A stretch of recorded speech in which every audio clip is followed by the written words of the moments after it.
welcome to Winning on Wednesday. My name is Juan Vides, and I'm the founder of Winning on Wednesday. And the purpose we're here to simply get to know each other. I always say people do business who they know, like, and trust. Speaking of knowing, liking, and trusting, I would like to introduce my friend Shari Davidson. Shari, how are you today? Very well, thank you, and thank you for having me on your program today. Oh, thank you. Can you please introduce yourself, please? I'm Shari Davidson. I am a legal recruiter, a mom, and a grandma. Oh, wow. And yep, and I grew up on Long Island, and I love helping people in many different facets. Excellent. We'll learn a little bit more about you. So tell us about your history. Where were you born? Where did it all got started? Tell us where it all began. Well, I believe I was born in Queens. It's always iffy with parents. They always don't tell you until you look at your birth certificate, and then you say, "Oh, I was born there." So I believe I was born in Queens. First couple of years I was in Flushing, and then we moved to Merrick. And I lived in Merrick all through my high school years.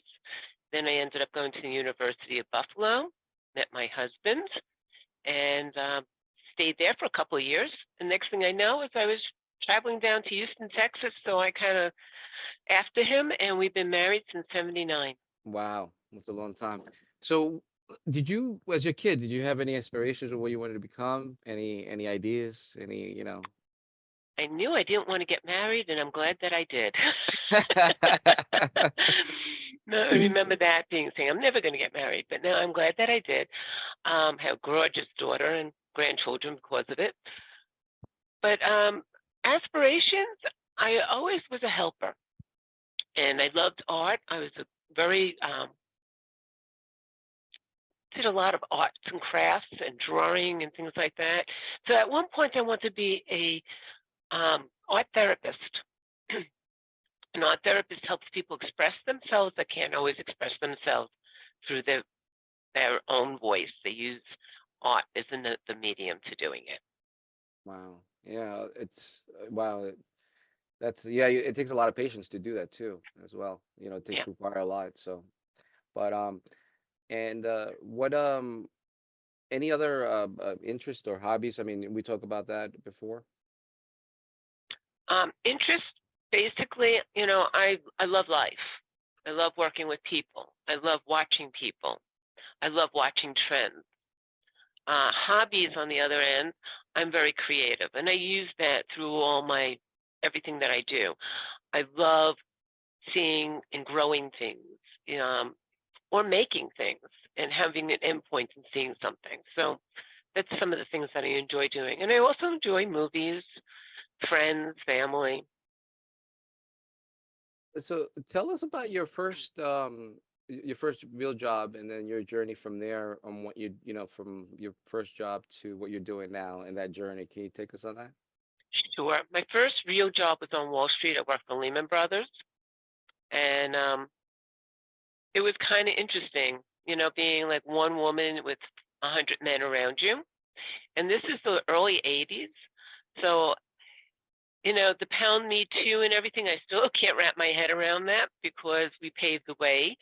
And yes, there were people that got a little handsy. I couldn't remember their names, much less their faces today, but I put them in that place at that point.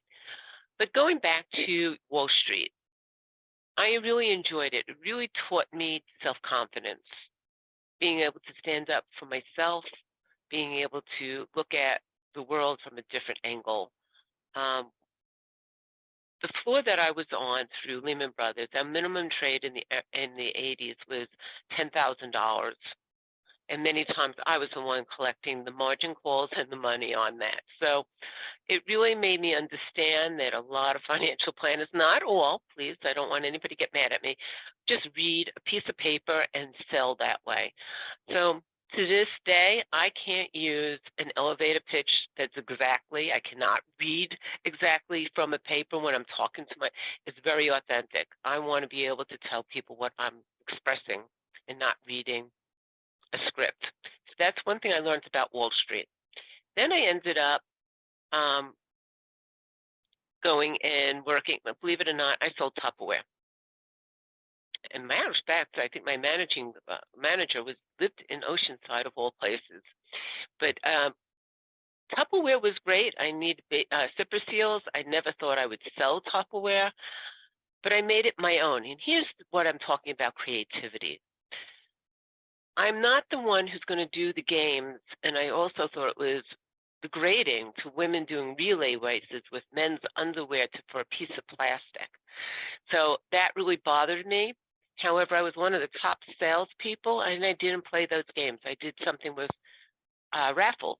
I handed out raffles before I went into the actual party that night, and then I gave more raffles throughout the demonstrations. And I had probably the highest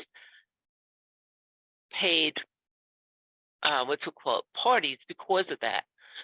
It Yeah. wasn't like, and women just really enjoyed coming to me, and they walked out with a lot of free stuff. So that's one thing I realized: you give more, you get more out of it. And that's what brings me to today. Even working at AT&T long distance, and then I worked for Dale Carnegie and Franklin Covey, and then I finally landed in staffing and temporary work and selling those services. And then I opened up my own shop, On Balance Search, which happens to be working with attorneys and helping them find their career. So I give more than I take.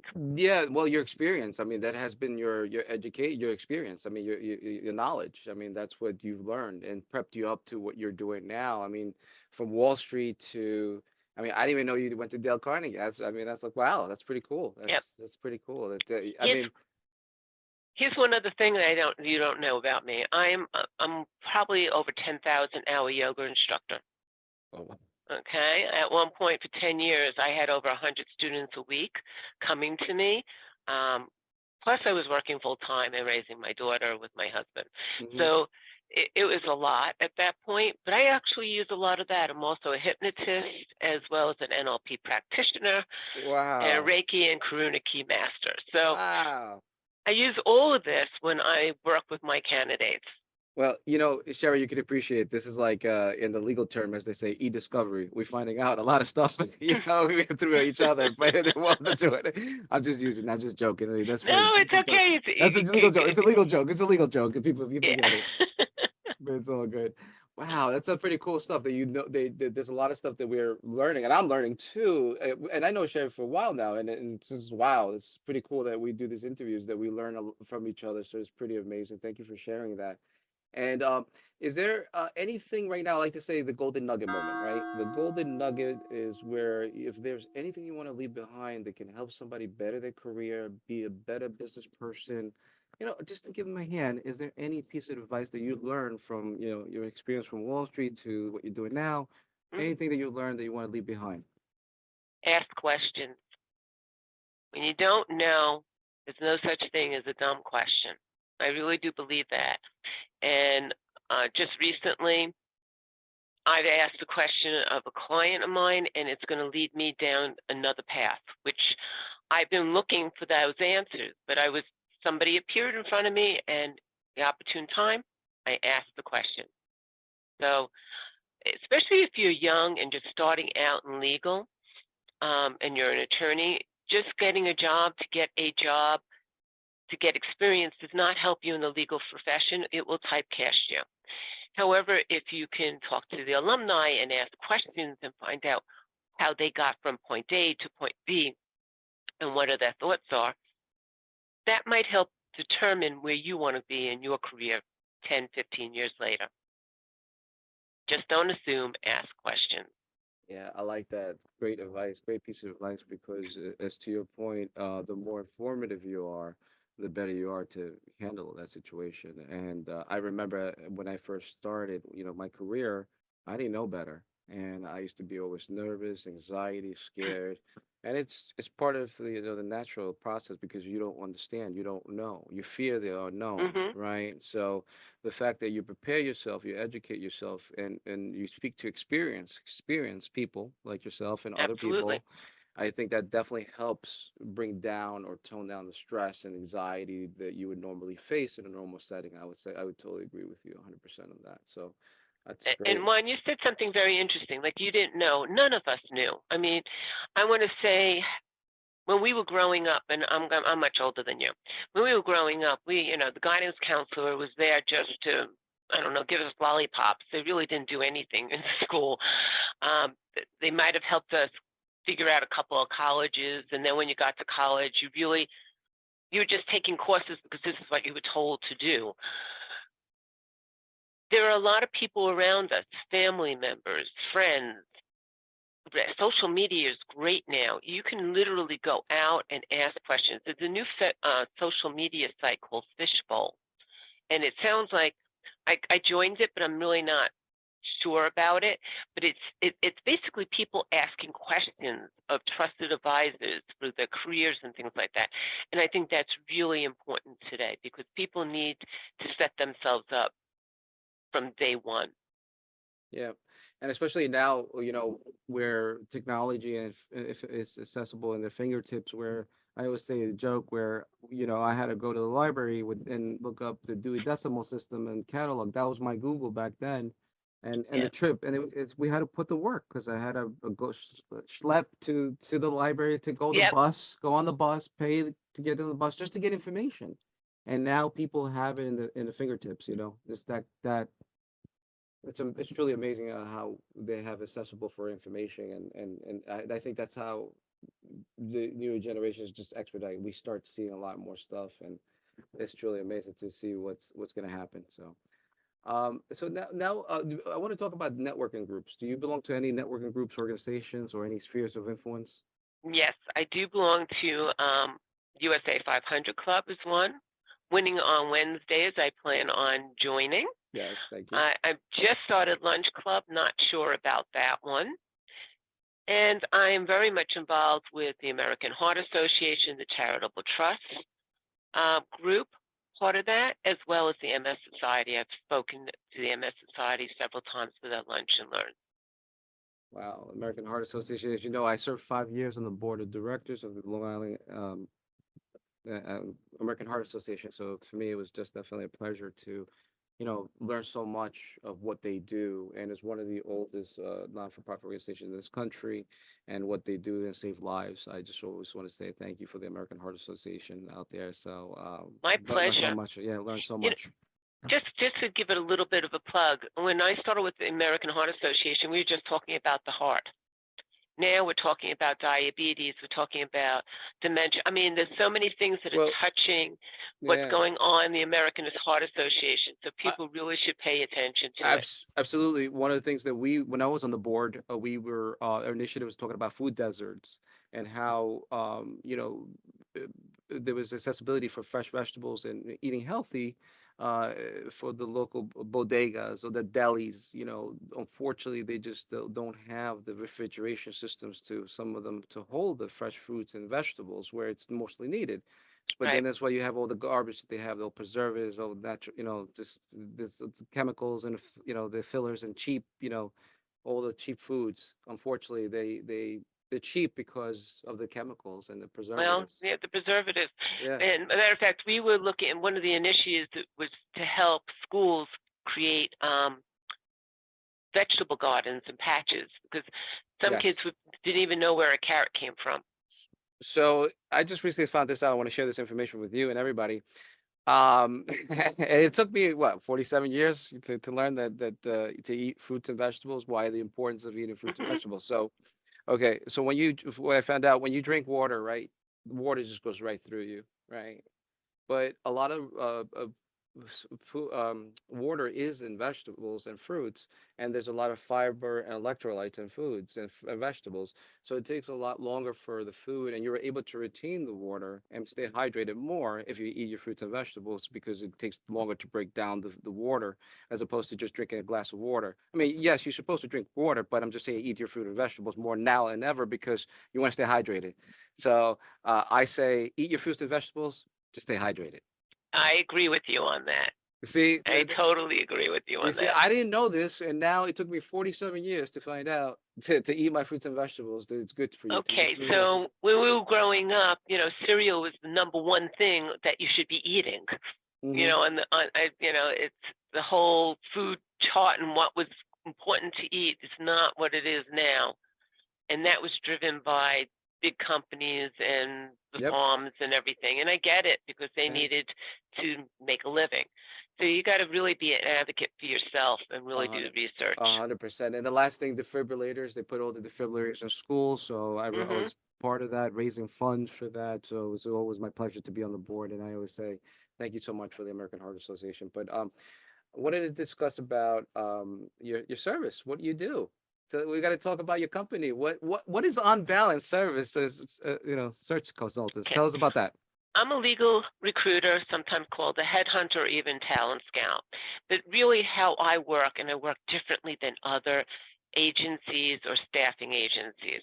So if you can just give me a moment or two and just humor me on this, I want you to imagine that you're in a little red Corvette driving on the most favorite parkway. And for me, it happens to be the, of all places, for me, it's oh gosh, Ocean Mhm. Parkway. I see it. I'm visualizing it. Okay, so we're driving down your favorite parkway, and we're on the open road. Feel the sun on your face. Feel the wind, and you are in the driver's seat. I am your passenger, and I'm guiding you through the twists and turns of your career as a legal professional. Whether you're scaling up your practice or seeking a legacy or defining move, I'm your navigator, your GPS system. I help attorneys leverage their practice areas by aligning their careers to meet their end goals. So what that means is that I really look at the candidate totally, um, very holistically. I want to know what they want at the end game. So think of this. When you get a puzzle, a jigsaw puzzle, and it comes in a beautiful box and the picture's on the front of the box, once you take out all the pieces on the puzzles and you turn them up so you can see the picture upside right, what do you look at? The box top, right?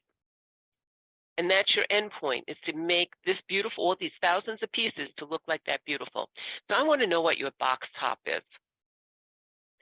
All right. And where do you want to go? And then I try to help you, and it's your career. You're in the driver's seat, not me. Where most recruiters are, I want to say, in the driver's seat telling people where to go and what to do. That's not my approach. It's really what's going to align with your basic goals and where you want to go. Wow. Love the analogies and metaphors. But the other thing also, you said something really interesting earlier about your career. It's more than a resume, more than a paper resume. Because remember you said people would just look at the resumes and just like you would take the time to really get to know these people and that you know. Well, I want to know what's behind a resume. Resume is one dimensional. And when you see a resume from Indeed, it just says, okay, I wake up in the morning, I did some drafting, I did this, I did that. There's nothing on there. So what I do is I help the candidates make them 2 and 3 Y- dimensional. So when a client looks at their paperwork, they want to meet with that person. So can you give an example of how like you help law firms and attorneys? Okay. So I'm going to give you an example of I had a franchise group that came to me at one point, and this franchise attorney basically he represented the franchise ers, not es, okay? And that's the people who are buying them. It's the people who are creating the franchise. So for him to service his clients, he needed several different offices. He needed one in Dallas, one in Florida, one in California, plus New York, and maybe even Chicago. So I knew that was part of the perimeter that we needed to work with. But I also knew that he needed to help create a better cross-selling opportunities for himself with different services. The firms needed to have intellectual property, they needed to have labor and employment issues, real estate, and maybe even some corporate. So taking those perimeters and looking at them, I sat down and came up with a list of 5 or 6 different firms that looked right for him. We created a strategic search, and strategically we went after the firms that would help him take his $1 million book of business to grow it to $3 to $4 to $5 million, just because he had other areas to cross-reference his clients and help them with their issues. Thank you. Another question I wanted to ask you, how would you say it benefits the candidates in the law firms? How would you say The it, larger firms have more benefits. All right. Matter of fact, I just started doing a post, but I haven't seen anything on it. I've seen a lot of crazy benefits. I've seen from adult care, which is like child care for adults because of the sandwich generation. I've seen even helping for in vitro fertilization, plus all the normal ones, the 401ks. How about dog insurance, pet insurance? I've seen that come up recently, or even memberships to gyms. And one firm that I know on the island basically gives lunch to everybody every day. So there are so many different ways to have creative benefits. Or there's another firm very close to Oceanside that loves to give out, besides gym memberships, they'll give you like a BJ's or a Costco 1 year subscription to that, as well as maybe a Netflix or, I mean, so people are getting creative with their benefits. so these are some current trends. What are the current trends would you say are there, that are helping these law firms? Any other trends? The firms that are keeping up with technology, that's the creative. That's more important in some respects because no one's going to jump because you're going to give me Netflix for a year.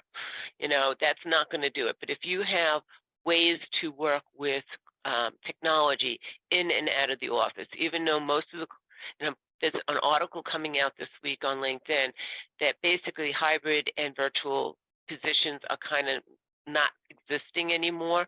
However, they want them in the office. So the younger attorneys will get trained and do better as an attorney as they grow into their practice areas and their profession. So that's one area. But also, if I am recruiting for you and you have a website from the 1990s, that's not going to help. Or I love this even. So where are these 5 attorneys that I would check them on LinkedIn. They're not even at that firm anymore.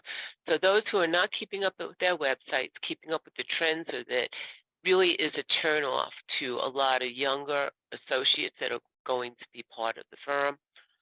They may not even look at you because you're not keeping up. And any final advice that you could give to any candidates out there? Just, one last piece of advice so you can, help out these people, looking for a job. Journaling. Okay. If you can't always ask the questions to people, or you may not have the opportunity to speak to somebody, like the question I was looking for, I've been asking everybody about it, but it just finally appeared. But I journaled it and I told what I wanted to do with this exciting new piece of business. So I journaled it, and 10 years later, I finally found somebody that's going to lead me down that road. So also journaling great questions, what to ask on an interview. You never ask about compensation or benefits. You want to know how you're going to grow. So come up with good questions. It's interesting you talk about journaling and about writing. I have notebooks, just a bunch of notebooks, stacks of notebooks. When I would meet with a client or prospect, I would write notes down. And whether it be good or bad, I would always go back to the notes, and I could always go back to my books, and I can find of all the candidates or what did I did that year. But I'm going back 10 years ago. I could always look at my notes and look, oh wow, that's pretty cool. I did that 10 years ago, and how you could reflect on what you're doing now. So that's a cool thing about journaling because it stays recorded, right? I mean, it doesn't get deleted. I mean, the only delete if you throw it away or gets burned up, but it stays physically there in front of you. And actually, tactical is more important. If you're writing it, you'll remember it better. Yes, I miss the old days of yes. business cards. Yeah, me too. I used to be able to write everything down behind on the back of a business card, and then I could tell you the whole story about that individual. Now everything goes into the computer, and it kind of gets like into the abyss. You know what I do now? It's just I'm getting annoyed with these pens because I go to these trade shows, the conventions, and I get all these pens. I have so many pens. Like I have a whole collection of pens, and I throw them out. So I just got a Sharpie now. Sharpie is so much better. I love Sharpies, but they bleed. Yeah, I know they bleed, but just to create notes, for me, just to write it down, just boom, boom, boom. I just because you know what it is. I'm the type of person that I just wanted to get it done. But that's a wonderful piece of advice. So thank you so much, Sherry. And by the way, if anybody wants to get in touch with you, what's the best way to get in Well, contact my with you? number's on the screen, Right. but you could always send me an email to Shari, Shari, the @ on balancesearch.com, or go to my website, www.onbalancesearch.com, or you could always find Shari Davidson on LinkedIn. That's probably my best place to find me, is always on LinkedIn. Don't just look at me, connect with me and talk to me. All Excellent. all conversations are confidential. Love it. Thank you so much, Sherry. And thank you for being here today. And if you want to be a guest on Winning on Wednesday, just simply go to our website, winningonwednesday.com, and sign up as a first time guest. We hope to see you next time. Thank you so much, Sherry. We'll see Thank you next time. you. Bye bye. Bye-bye.